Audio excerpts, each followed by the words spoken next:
Setiap manusia adalah rangkaian energi yang hidup.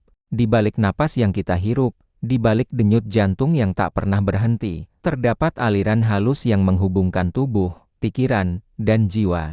Dalam tradisi spiritual kuno India, energi ini dikenal sebagai prana, da'a kehidupan yang mengalir di dalam setiap makhluk.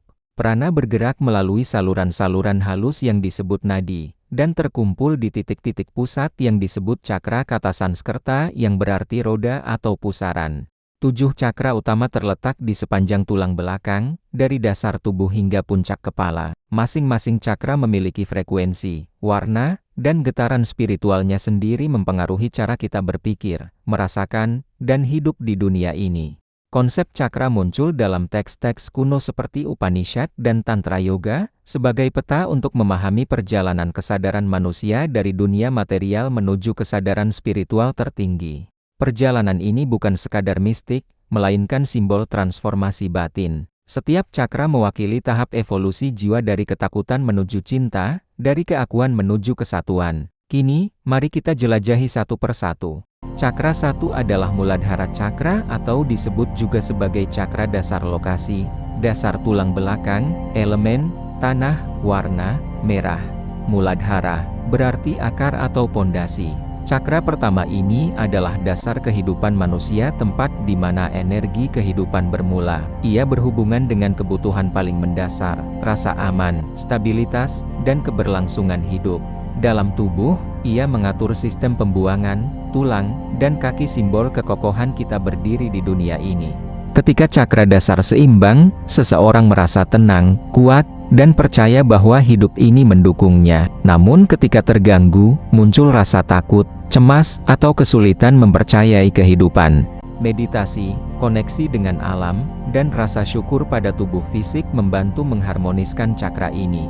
Energi merah Muladhara adalah pengingat bahwa spiritualitas sejati dimulai dari akar yang kuat. Cakra 2 adalah Svadhisthana Cakra atau disebut juga sebagai cakra sakral lokasi, daerah bawah pusar, elemen, air, warna. Jingga cakra kedua adalah pusat emosi, kreativitas, dan kenikmatan hidup. Ia disebut Svadhisthana, yang berarti tempat diri sejadi. Energinya cair seperti air, bergerak, menyesuaikan, dan menghidupkan rasa. Ia mengatur hubungan, ekspresi seni, serta kemampuan menikmati keindahan dunia. Ketika Svadhisthana terbuka, seseorang mampu merasakan sukacita, kreativitas, dan kedekatan dengan orang lain tanpa keterikatan berlebihan. Namun ketika terhambat, muncullah rasa bersalah, kebingungan emosi, atau kehilangan semangat hidup. Kesadaran terhadap tubuh, gerak, dan rasa misalnya melalui tarian, seni, atau meditasi perasaan dapat memulihkan aliran energi sakral ini. Dari air kehidupan inilah, cinta dan da'a cipta mengalir. Cakra ketiga adalah Manipura Cakra atau disebut juga sebagai cakra solar plexus. Lokasi, ulu hati, elemen, api, warna, kuning keemasan. Manipura berarti permata berkilau. Inilah pusat kekuatan pribadi, tekad, dan keyakinan diri. Cakra ini menyalakan api dalam diri keberanian untuk bertindak, mengubah, dan mewujudkan tujuan. Ia mengatur sistem pencernaan dan metabolisme, simbol bagaimana kita mencerna pengalaman hidup. Ketika Manipura kuat dan seimbang, kita percaya pada kemampuan diri, memiliki batas sehat, dan tidak mudah goyah oleh pendapat luar. Namun ketika lemah, timbul rasa rendah diri, takut gagal, atau kehilangan arah. Meditasi api, latihan napas yang penuh semangat, dan tindakan nyata yang lahir dari niat murni dapat menghidupkan kembali pusat energi ini. Dari sini, kita belajar, kekuatan sejati bukanlah menguasai dunia, tetapi menguasai diri. Cakra keempat adalah Anahata Cakra atau disebut sebagai cakra jantung. Lokasi, tengah dada, elemen, udara, warna, hijau lembut. Anahata berarti suara yang tak tergetar. Ia adalah jembatan antara 3 cakra bawah fisik dan emosional dan 3 cakra atas mental dan spiritual. Cakra jantung adalah pusat cinta tanpa syarat, welas asih, dan keseimbangan. Ketika terbuka, seseorang memancarkan kasih tanpa pamrih kepada diri sendiri, sesama, dan alam semesta. Namun bila tertutup oleh luka, penolakan, atau kehilangan, cinta berubah menjadi dinding pelindung yang kaku. Anahata mengajarkan, Penyembuhan sejati dimulai dari penerimaan dan pengampunan. Bernapas dengan kesadaran, bersyukur, dan memberi tanpa berharap kembali adalah cara sederhana untuk membuka hati. Cinta adalah frekuensi tertinggi, dan disinilah jiwa mulai mengenal kedamaian sejati. Cakra kelima adalah Vishuddha Cakra atau disebut sebagai cakra tenggorokan lokasi. Tenggorokan, elemen, ether atau ruang, warna, biru langit. Vishuddha berarti pemurnian. Ia adalah pusat komunikasi, kejujuran, dan ekspresi diri.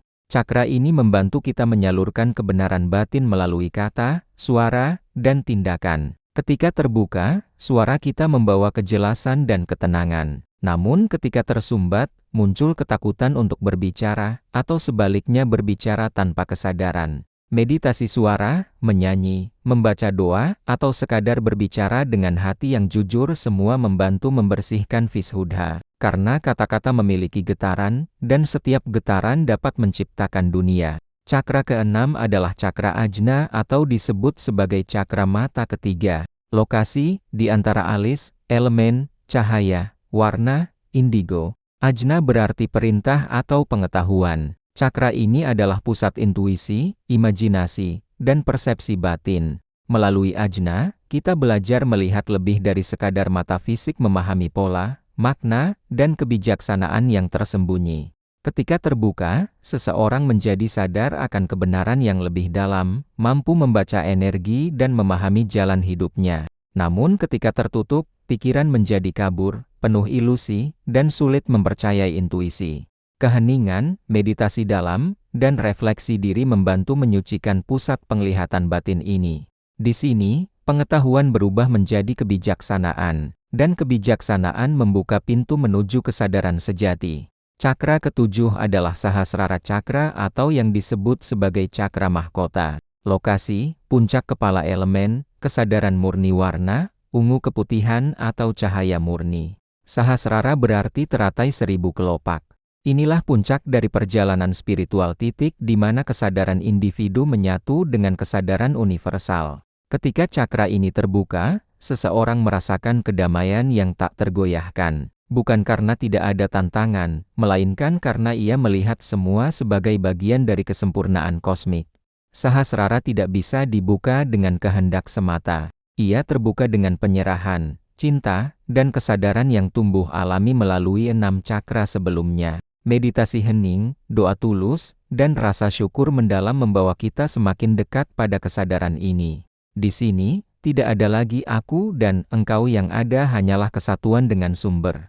Perjalanan ketujuh cakra dalam Kundalini adalah sebuah proses transformasi perubahan kesadaran diri dan merupakan integrasi atau penyatuan dari semua cakra. Ketujuh cakra bukanlah 7 bagian terpisah, melainkan 7 nada dalam satu simfoni kesadaran. Ketika semuanya bergetar harmonis, hidup menjadi musik yang indah penuh makna dan keutuhan.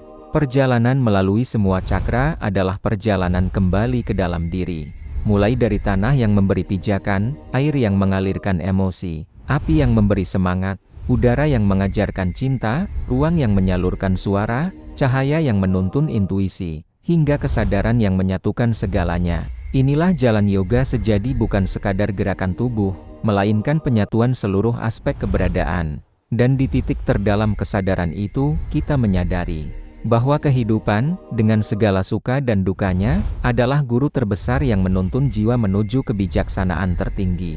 Catatan, cakra bukan sekadar simbol. Ia adalah getaran kesadaran, sumber daya spiritual yang, bila terbangun, naik perlahan menembus 7 gerbang cahaya, yang dikenal sebagai cakra. Perjalanan ini bukanlah tentang tubuh semata, tetapi tentang evolusi jiwa dari keterikatan duniawi menuju kesadaran ilahi. Bukan hanya pintu pembuka, tapi juga ujian tempat kita belajar mengenal bayangan diri, melepaskan ego, dan menemukan cahaya sejati. Setelah melalui 7 gerbang cahaya, Kundalini kembali tenang bukan karena selesai, tapi karena telah menyatu dengan kesadaran sejati. Perjalanan 7 cakra bukanlah tentang naik ke atas, tapi menemukan keseimbangan di dalam. Karena ketika diri siap, energi akan naik dengan lembut, membimbing kita menuju kebijaksanaan. Di sanalah kita akan menemukan kedamaian yang tak tergoyahkan. Di antara bumi dan langit, di antara napas dan hening, di dalam dirimu sendiri. Peringatan, jika cakra dibuka tidak berurutan, energi bisa naik tanpa fondasi yang siap, dan akibatnya bisa menyebabkan ketidakseimbangan fisik, emosional, dan spiritual, yang akan menyebabkan sindrom Kundalini. Carilah guru profesional sebagai pembimbing. Subscribe, like dan komen.